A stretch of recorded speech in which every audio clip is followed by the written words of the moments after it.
Shalom! Mais uma vez estamos aqui no nosso momento Pão do Céu para trazer uma palavra de Deus ao seu coração.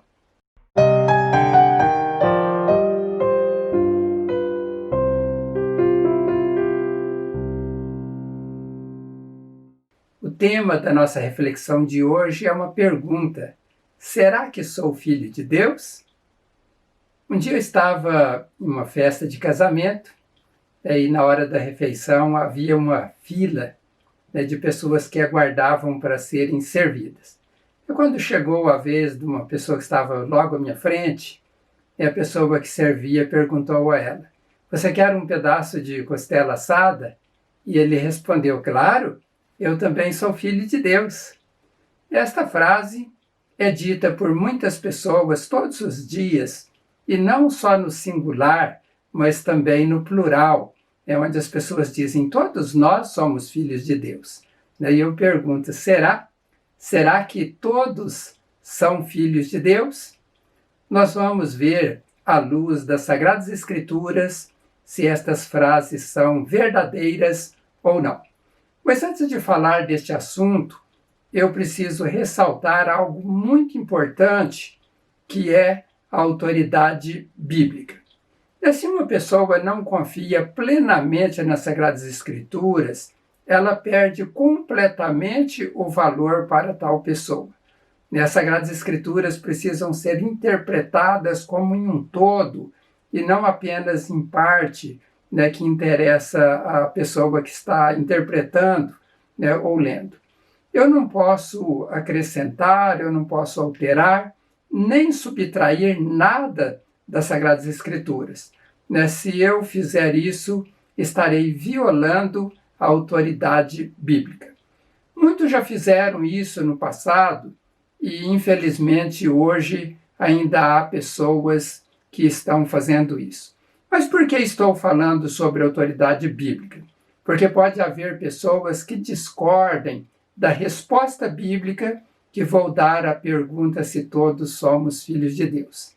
Eu fico aqui pensando: quem somos nós para discordarmos do que Deus revelou aos seus servos no passado, que em defesa da fé e da palavra de Deus foram muitos martirizados de forma cruel, tendo sido alguns cerrados pelo meio, outros crucificados, queimados, decapitados, esfolados, e o sentido de esfolar é que eles arrancavam o couro da pessoa viva. Notem que estas pessoas foram torturadas com um requinte de crueldade de todas as maneiras até a morte. E eles demonstraram com suas atitudes que não podiam negar o que Deus havia revelado a eles e que eles deveriam então passar adiante. Então, olhando para a perseverança destes homens de fé, que diante de tamanha perseguição que sofreram, não deixaram de escrever a palavra de Deus para dirigir e abençoar as nossas vidas, nós não podemos deixar de valorizar os escritos sagrados deixados por eles. E não só isso, não podemos dar crédito a qualquer escritos ou falas que não estejam 100% alinhados com esta riqueza que chegou até a nós, que é a palavra de Deus. O apóstolo Paulo, escrevendo ao seu filho na fé Timóteo, está registrado em 2 Timóteo capítulo 3, verso 16, ele diz: toda a escritura é divinamente inspirada e proveitosa para ensinar, para redarguir, para corrigir, para instruir em justiça, para que o homem de Deus seja perfeito e perfeitamente instruído para toda boa obra. Veja bem que ele está dizendo toda a palavra, toda a Bíblia. Ele não está dizendo que são apenas parte da Bíblia, mas a Bíblia como um todo. Ela é inspirada, ou seja, Deus soprou aos ouvidos dos seus servos no passado, e ela tem como propósito ensinar a verdade, condenar o erro, corrigir as faltas e ensinar a maneira certa de viver. E vejam, nenhum escritor da Bíblia requeria direitos autorais, né? Não havia restrições para que fossem multiplicados, né? Ao contrário, eles sempre ensinaram e sempre falaram para que as pessoas levassem estas palavras adiante, né? Sem precisar passar alguma finança, alguma coisa para eles como recompensa. Então, era uma palavra que eles receberam, palavra de Deus. Eles não tomaram poder daquela palavra no sentido de dizer, eu que fiz, a autoria é minha, e eu quero receber recursos por ela, eu quero que os meus descendentes continuem recebendo. Eles não fizeram isso, porque a palavra não era deles, a palavra é a palavra de Deus. Há de ressaltar também que estes homens de Deus não estavam mercadejando o que Deus havia revelado. Eles não buscavam ganhar dinheiro, não buscavam reconhecimento. Eles defenderam a palavra de Deus até a morte. Portanto, quando não se dá o devido valor à palavra de Deus, quando não se considera toda a palavra de Deus como inerrante, como regra de fé e prática, né, e não se submete a ela, abre-se brechas para desqualificação da palavra de Deus, e isto traz decadência para o homem e para a igreja do Senhor Jesus Cristo. As grandes decadências no meio do povo de Deus e no meio das igrejas de Cristo aconteceram quando líderes começaram a impor suas ideias em detrimento à palavra de Deus. Isso aconteceu no Velho Testamento, por isso eu disse povo de Deus, e isso continuou depois também na igreja do Senhor Jesus Cristo. Alguns que tomaram, então, tronos, poder, eles em seus corações buscavam se manterem no poder e eles perderam aquilo que deviam ter como missão no mundo, que era servir em vez de serem servidos. Eles passaram a utilizar suas posições religiosas para imporem suas vontades, como se fossem reis. Em vez de servirem, passaram a exigir que fossem servidos, honrados e reverenciados. Isso se tornou uma tragédia, e a consequência disso é que milhares de cristãos foram perseguidos e muitos morreram por não se dobrarem diante destes, entre aspas, semideus. Qualquer dia eu vou falar mais sobre este assunto, a autoridade bíblica, que é um assunto tão importante e que nós precisamos falar muito em nossos dias, porque a Bíblia está sendo atacada todos os dias por pessoas, para desqualificar as verdades ali reveladas, para que eles possam então continuar vivendo a vida que eles querem, sem ter uma regra que possa então nortear aquilo que é a vontade de Deus.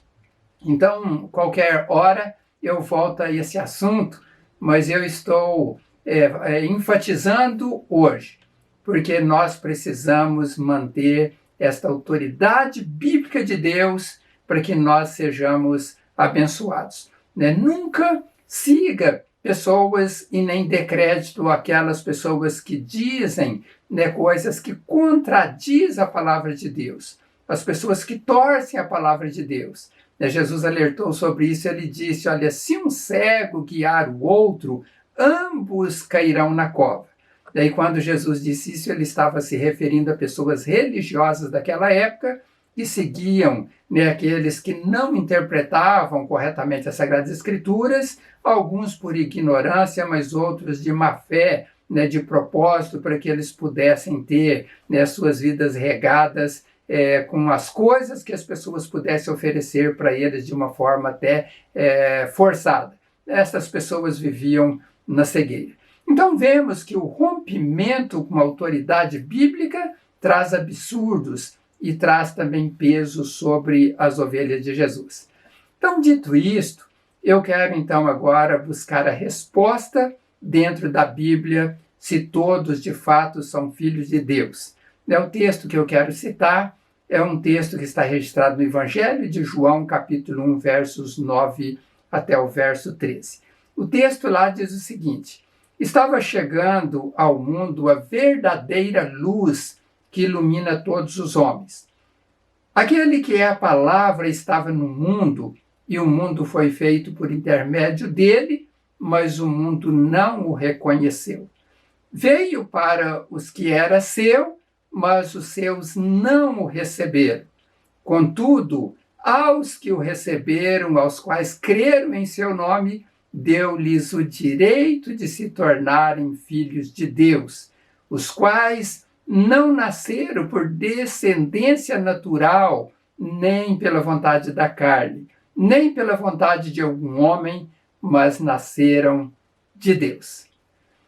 Esta palavra, foi uma palavra dita por Jesus, ou melhor, Jesus iluminou, o apóstolo João para que dissesse estas palavras, porque Deus revelou esta palavra aos apóstolos e eles escreveram. E João, então, ele está dizendo sobre as pessoas que se tornam filhos de Deus. E o texto, quando nós olhamos lá no início, está dizendo que esta luz, que Jesus, ele veio para os seus e os seus não receberam, mas aqueles que receberam, ele deu o poder de se tornarem filhos de Deus. Naquela tradução que eu li, diz direito, e eu quero então destacar algumas palavras para que nós possamos entender melhor o que esta palavra está sendo dita. E a primeira palavra que eu quero destacar é a palavra autoridade, porque diz que a todos quanto receberam, ele deu autoridade, para se tornarem filhos de Deus. Esta palavra autoridade é a palavra exousian, no grego, e ela tem alguns significados, além daqueles que nós temos aí traduzidos para o português. Então, no grego tem o sentido do poder de escolher, ou seja, Deus dá o poder para a pessoa escolher, ele tem condições de escolher, nada impede ele de escolher, quando ele então ouve a palavra de Deus e ele é iluminado e é tocado pelo Espírito Santo. O segundo significado é semelhante ao primeiro, que é a liberdade de fazer como se quer. Está muito relacionado com livre-arbítrio. Então, eu sei que Jesus é a luz do mundo, que ele é o Salvador do mundo, que ele é o Filho de Deus e que ele é o único caminho que me conduz ao céu, ele é o único que salva, e aí então eu tenho a liberdade de fazer a escolha. Deus dá esta liberdade para que eu faça a escolha. Em terceiro lugar, também tem o sentido dessa palavra exousia como licença ou permissão.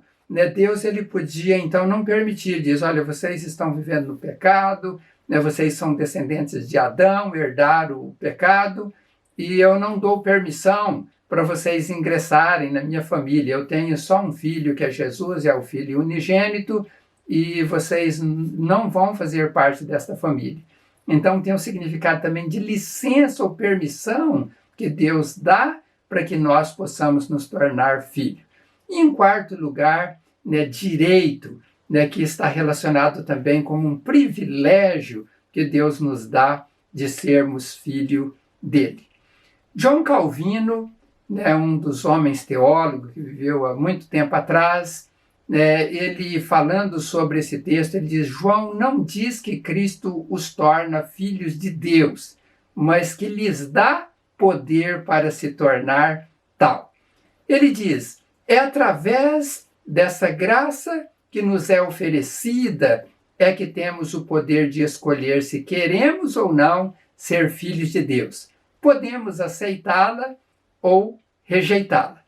Então veja bem que esse significado, que Deus ele nos dá esse poder para que nós possamos fazer a escolha.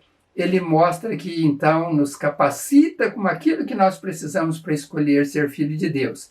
Mas se eu então recusar, eu não vou ser filho de Deus, eu vou continuar sendo como criatura de Deus. Uma outra palavra que eu quero destacar é a palavra tornar-se, e essa palavra no grego é ginomai. Então, essa palavra, além de tornar-se, ela tem o sentido de começar a ser, receber a vida, né, como se estivesse nascendo de novo. E realmente é isso, é aquela conversa de Jesus com Nicodemos, que se ele não nascesse de novo, ele não ia herdar o reino de Deus, ele não ia fazer parte da família de Deus. Um outro significado que tem é erguer-se, aparecer na história, aparecer no cenário. Ou seja, quando então Deus nos dá esse poder para que nós possamos ser filho dele, ou filhos dele, então nós começamos a ser, a partir deste momento, como filho dele, porque nós recebemos uma nova vida, que não é aquela vida que vem através da vontade da carne, onde há o relacionamento entre o marido e a mulher, e ali então nasce um filho. Mas agora é através de uma ação de Deus, através do Espírito Santo de Deus. E é assim, então, que a pessoa começa a aparecer na história desta nova família, neste novo cenário que vivem os filhos de Deus. Veja como é importante quando nós trazemos à luz uma tradução mais completa do original que foi escrito na época. E finalizando com base no texto original, o que a palavra está dizendo é que Deus nos dá autoridade, Ele nos dá poder e Ele nos dá liberdade, dá licença, dá permissão para nos tornarmos seu filho, né? E isto é um grande privilégio. Agora uma pergunta importante que eu quero que você pense nela: qual a condição para se tornar filho de Deus? É o que eu devo fazer? Essa resposta nós vamos encontrar no mesmo texto que eu citei, que é João capítulo 1, versos 11 e 12. Veja o que a palavra diz ali: veio para o que era seu, mas os seus não receberam. Contudo, aos que o receberam, aos que creem em seu nome, deu-lhes o direito de se tornarem filhos de Deus. Então, aqui, a regra é receber e a regra é crer. E eu pergunto, você já recebeu Jesus em seu coração? Você crê em Jesus como sendo o único caminho que nos conduz ao céu, o único e suficiente Salvador? Você precisa ter uma resposta a essa pergunta. E falando em receber Jesus, eu fui procurar também o significado de receber, e nós sabemos o significado no português, mas no grego, que é a palavra lambano, ele tem pelo menos 4 significados que eu quero citar, tem até alguns outros, mas que se encaixa dentro do contexto. Além de receber, que nós entendemos, lá no original significa pegar o que me pertence, significa também agarrar, levar para mim e tornar próprio. E aí eu fico pensando, às vezes as pessoas estão um pouco ligando para Jesus no meio de tantos afazeres, de tantas obrigações, e talvez coloca Jesus lá no canto, como se fosse um objeto e que está lá para ir lá quando precisa dele para alguma coisa. Por exemplo, a pessoa fica doente, eu preciso de Jesus, eu vou atrás de Jesus. Eu preciso de uma proteção, eu vou atrás de Jesus. Mas enquanto não preciso dele, ele fica ali então num canto abandonado. E o sentido de receber é de pegar, é agarrar, é de manter aquilo comigo, é levar comigo para onde quer que eu for. Esse Jesus, ele precisa estar presente na minha vida, tornar próprio. Eu não posso deixar esse Jesus, nem um momento eu preciso caminhar todos os dias com ele. E pensando, então, nesta palavra, que mostra que nem todos são filhos de Deus, mas são filhos aqueles que recebem Jesus e creem em Jesus. Eu quero que você pense o seguinte: se você nunca conversou com Jesus, eu estou falando agora de uma oração voluntária, e nunca disse para Jesus: Jesus, eu te recebo como meu suficiente Salvador, e único. Eu sei que eu dependo do Senhor para ser salvo. E eu quero, então, receber o Senhor no meu coração, e eu quero agarrar o Senhor, eu quero levar o Senhor para onde eu andar. Eu quero que o Senhor faça parte da minha vida. Eu quero que o Senhor me ilumine nesta caminhada, porque eu quero ir para onde o Senhor está. Né? Se você não fez esta oração, né, eu convido você a fazer, né, aí na sua casa, você pode entrar num quarto ali em secreto, daí Jesus diz que esta oração que vai ouvir, quando a pessoa fala em secreto, para ele sem falar para que seja visto por homens. Eu não estou dizendo que Jesus não ouve as orações quando as pessoas fazem no meio de outras pessoas, mas eu estou dizendo no sentido de uma oração particular, de uma oração sincera, de uma oração onde a pessoa se entrega completamente a Jesus. Eu vou parar por aqui, eu quero continuar ainda esta mensagem na próxima quarta-feira, se Deus assim permitir, porque eu quero citar muitos outros textos para embasar aquilo que nós estamos dizendo. Mas neste momento eu quero orar para que Deus abençoe a sua vida. Senhor, eu te agradeço por me dar a oportunidade de mostrar a estas pessoas que me ouvem que o Senhor, ó Deus, os convida, todas as pessoas, para fazerem parte da grande família do Senhor, que são adotadas através de Jesus, através do amor do Senhor, que elegeu Jesus para morrer em nosso lugar e assim nós sermos reconciliados contigo, ó Pai. Meu Deus, ajude pessoas que não tomaram esta decisão, que tome esta decisão, que fale com coração sincero, que estão recebendo Jesus como único e suficiente Salvador e que estão querendo fazer parte desta família do Senhor espalhada por toda parte do mundo. Meu Deus, abençoe, ajude estas pessoas a crerem na Tua palavra. Não deixe, ó Deus, que elas creiam em pessoas que distorçam a Tua palavra e que diz coisas diferentes daquela que a Tua palavra nos revela. Como o Senhor disse através do apóstolo Paulo, que ainda que descesse um anjo do céu, um evangelho diferente daquele que ele estava anunciando ou escrevendo para que entendêssemos, que deveria esta pessoa ser considerada maldita. Ó Deus, então livre os teus filhos de caírem na cilada do inimigo, aonde pessoas ensinam um evangelho errado. Meu Deus, eu peço ainda que o Senhor assim abençoe os teus filhos no pão de cada dia, no salário, na saúde, proteja e livra de todos os males, de todos os males deste mundo, e dai a eles a tua paz. Esta é a minha oração em nome de Jesus.